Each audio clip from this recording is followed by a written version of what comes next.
Hello my dear student, मेरे YouTube channel में आपका स्वागत है। हम देख रहे हैं क्लास 12 की बायोलॉजी का चैप्टर मानव स्वास्थ्य एवं रोग। आज का टॉपिक ये बोर्ड एग्ज़ाम के लिए काफ़ी इंपॉर्टेंट है, इससे सीधे क्वेश्चन आते हैं।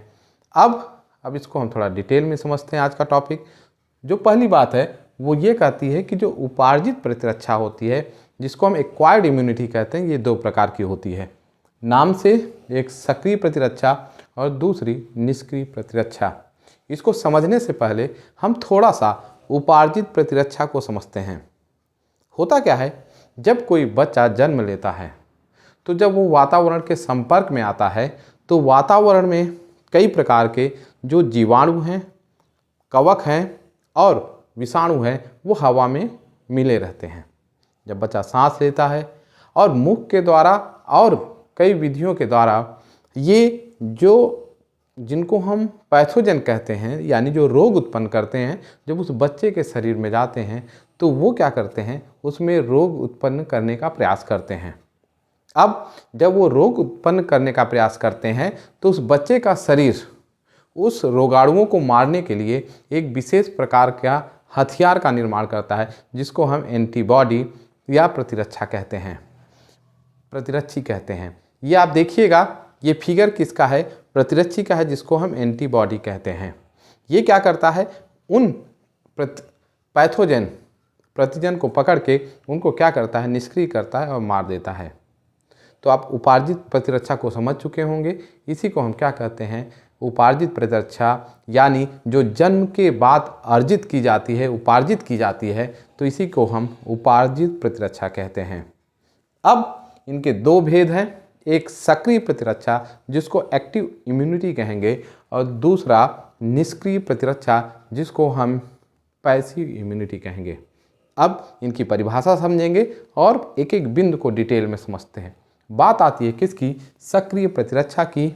इसमें जो पहला बिंदु है कि जब परपोषी होस्ट जो होता है, यानी जिसके अंदर वो रोगाणु या प्रतिजन शरीर के अंदर जाते हैं, उसे हम परपोषी कहते हैं। मान लेते हैं किसी इंसान के अंदर यदि जीवाणु बैक्टीरिया जा रहा है तो वो क्या कहलाएगा, होस्ट कहलाएगा, परपोषी कहलाएगा। होस्ट स्वयं प्रतिजन को निष्क्रिय करने के लिए प्रतिरक्षी एंटीबॉडी का निर्माण करता है, इसे सक्रिय प्रतिरक्षा कहते हैं। जब क्या करे कि जो होस्ट हो उसके शरीर में जैसे एंटीजन जाए, एंटीजन माने बैक्टीरिया गया, जीवाणु जिसे कहते हैं, कवक फंजाई गया, वायरस गया, या ऐसे टॉक्सिक पदार्थ जो उस मानव के शरीर में गया और उनको निष्क्रिय करने के लिए उसके शरीर के अंदर क्या बना, प्रतिरक्षी बनी, जिसको हम एंटीबॉडी कहते हैं। फिगर देखिएगा, ये एंटीबॉडी का फिगर है। यही और अलग अलग जो प्रतिजन होते हैं उसके लिए वो अलग अलग क्या होते हैं, प्रतिरक्षी एंटीबॉडी का निर्माण होता है। तो इन एंटीबॉडी का निर्माण कहाँ से होता है, तो एंटीबॉडी का निर्माण बी लिम्फोसाइट्स करती हैं।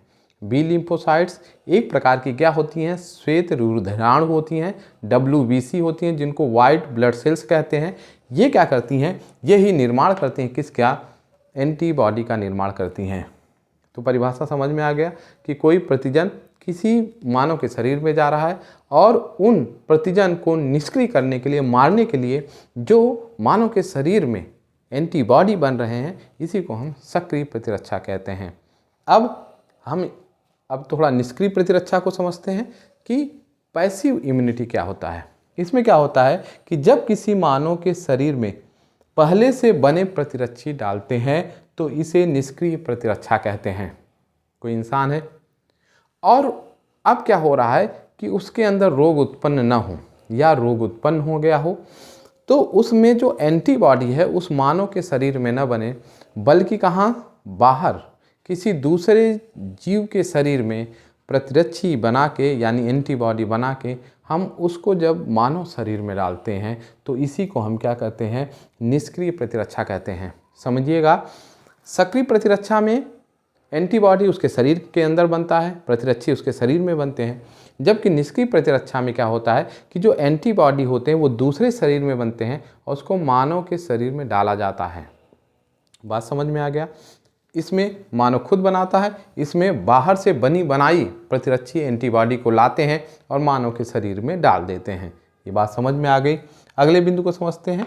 पहले चरण में यह प्रक्रिया धीरे कार्य करती है, किंतु दूसरी बार बहुत तेज़ी से कार्य करती है, जिसको हम प्राइमरी रिस्पांस, प्राथमिक जो उसको कहेंगे रिस्पांस, और दूसरा क्या होता है सेकेंडरी रिस्पांस।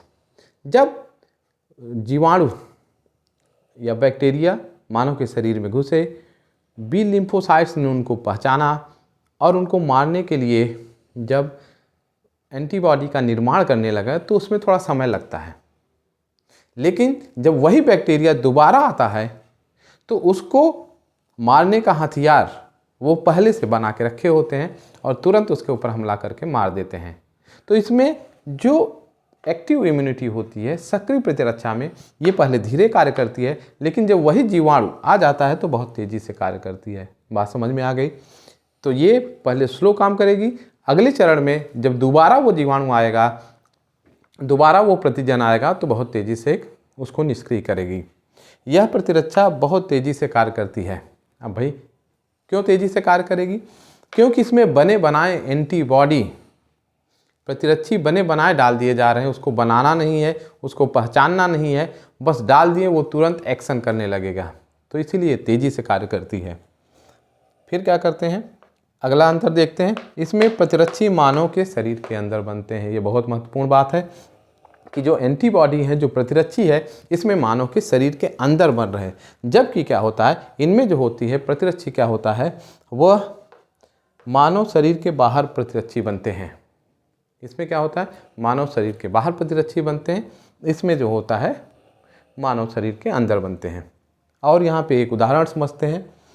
अब अभी जन्मे शिशु को जो माँ का दूध दिया जाता है उसमें प्रचुर मात्रा में IgA प्रतिरक्षी रहता है। इस स्रावित पीले तरल को हम क्या कहते हैं, प्यूस कहते हैं या कोलोस्ट्रम कहते हैं। हुआ क्या, अभी जन्मे कोई बच्चा है जो अभी जन्म ले लिया, उसके माँ के जो स्तन ग्रंथियाँ होती हैं, जिनको मेमेरी ग्लैंड कहते हैं, उन स्तन ग्रंथियों से जो पीला पीला तरल स्रावित होता है उसे हम क्या कहते हैं, प्यूस कहते हैं, जिसको अंग्रेजी में कोलोस्ट्रम कहते हैं। ये जो प्यूस होता है इसमें प्रचुर मात्रा में कौन सा प्रतिरक्षी रहता है, IgA। याद रखिएगा, IgA जो माँ के स्तन ग्रंथियों से जो पहला जो प्यूस निकलता है, जो बच्चे को दी जाता है, उसमें जो एक प्रतिरक्षी होती है वो IgA होता है। ये क्या होता है, बना बनाया एंटीबॉडी है और वो किसके शरीर में डाला जा रहा है, उस बच्चे के शरीर में डाला जा रहा है। इसीलिए क्या है, निष्क्रिय प्रतिरक्षा है। बात समझ में आ गई होगी। अब अगले बिंदु पर आते हैं। इस प्रतिरक्षा में साइड इफ़ेक्ट बहुत कम होते हैं।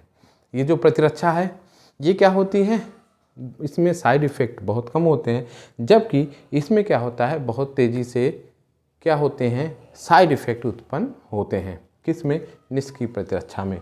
अगले बिंदु को समझते हैं। साथ में एक उदाहरण भी यहाँ पे अगला देखते हैं। भ्रूण में अपरा के द्वारा माँ के कुछ प्रतिरक्षी आते हैं। ये भ्रूण क्या होता है, भ्रूण यानी वो बच्चा जो माँ के गर्भ में पल रहा है उसको हम भ्रूण एम्ब्रियो कहते हैं। और वो भ्रूण माँ के शरीर से जुड़ा होता है, किसके द्वारा, प्लेसेंटा के द्वारा। फिगर में देखिएगा, ये भ्रूण है, ये माँ के गर्भ से जुड़ा हुआ है, किसके द्वारा, प्लेसेंटा के द्वारा। और माँ का रक्त का भाग और बच्चे के द्वारा जो ऑक्सीजन, जो भोज्य पदार्थ है, वो प्लेसेंटा से इस भ्रूण में आ रहे हैं, बच्चे के अंदर आ रहे हैं।